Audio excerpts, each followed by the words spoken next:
Hi, I'm Amber Williams, and I'm a candidate for the HR Executive Director position in Fort Bend ISD.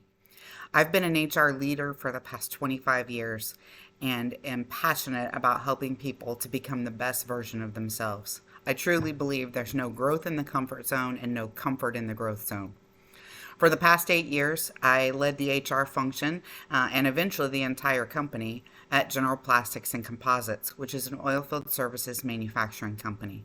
During my entire stay at General Plastics and Composites, I reported directly to the president and indirectly to the CEO and owner of the company.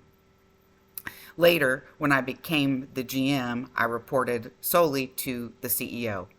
During my time at General Plastics and Composites, which is a $100 million company with 350 employees, I had between 3 and 8 direct reports and between 20 and 342 indirect reports.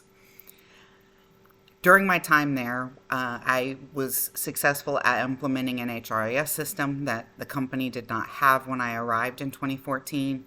I built a compensation structure, career ladders, a talent management strategy, and helped to transform the culture of the company into a family oriented culture where everybody knew everybody and everyone cared about their coworkers. It was a pleasure to spend my time at General Plastics and Composites, and I enjoyed every minute that I was there. What trends will shape the public school district's human resources field over the next 5 years? First, the politicization of public education has created major staffing challenges as less and less people are entering the profession and less certified teachers are available to go across all the public school districts that need them. It's going to be crucial to create paid internships, both for student teachers as well as for non-certified professionals who are entering education, and that will be critical for staffing. Creating hybrid schedules for professionals to teach may be necessary as well. In addition, mental health support for not only students but also teachers will be crucial. The above-mentioned politicization, along with inadequate funding for public schools, creates significant stress for educators that must be considered and supported through mental health initiatives. As a leader, I strongly believe in servant leadership. Servant leadership is a philosophy and practice that emphasizes the leader's role as a servant to their team rather than an authority figure or a boss. The goal is to empower and support their people, to remove obstacles, to provide resources, to help them reach their full potential and achieve their goals. This approach seeks to create a collaborative and supportive environment where everyone can thrive. Servant leaders are focused on serving the needs of their team, building relationships, and fostering a sense of community and purpose. I've faced many tough leadership challenges over my 25-year career. COVID-19 might be the best of them.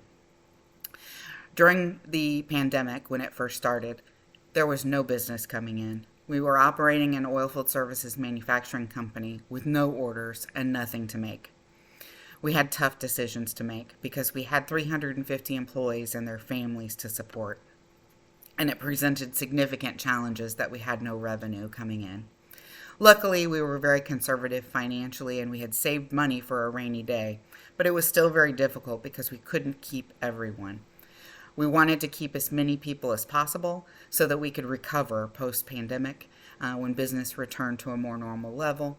And we wanted to keep as many people as possible on payroll and benefits because we knew that during the pandemic it was going to be very, very difficult for anyone to find another position.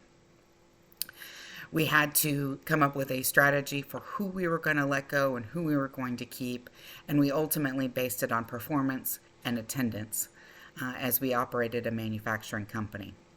Letting anyone go was hard, but we gave them severance and we helped them with support through counseling services and other resources to help them get through this difficult time.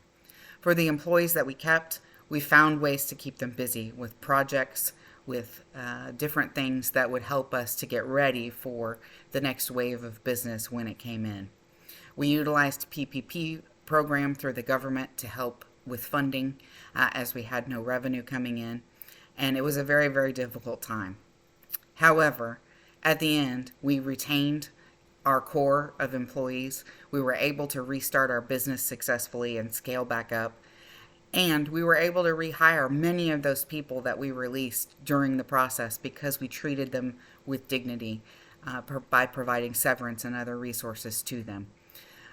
Treating people the right way, even in difficult circumstances, is the right thing. And even though it was very difficult to let anybody go during that time, it was the right thing for the business. How do you win the support of others and get them involved? Well, I believe that trust is foundational to this. Without trust, it's never possible to gain support or belief from anyone. Involving people in decision making, involving them in brainstorming and the formulation of solutions to problems with as much transparency as possible creates buy-in, and even in difficult circumstances, if somebody understands the why, they can get on board. An example of when I had to get other people to follow me during a difficult circumstance was at the height of our business at GPNC. I had to figure out how to expand our manufacturing capacity by operating the plant more than the normal 5 days a week. We had more orders than we knew what to do with, which was a great problem to have, but we also had to figure out how to fulfill them and meet those customer needs. People were at the core of that solution. Getting employees who were used to a 5-day work week to agree to going to a 7-day rotating schedule was not easy. We held focus group meetings with influential employees and brainstormed various schedules that would work. We sought input on what incentives would help employees to ease the blow of missing some weekend time with their families if we worked 7 days a week. We explained the why the schedule change was needed and critical to the business.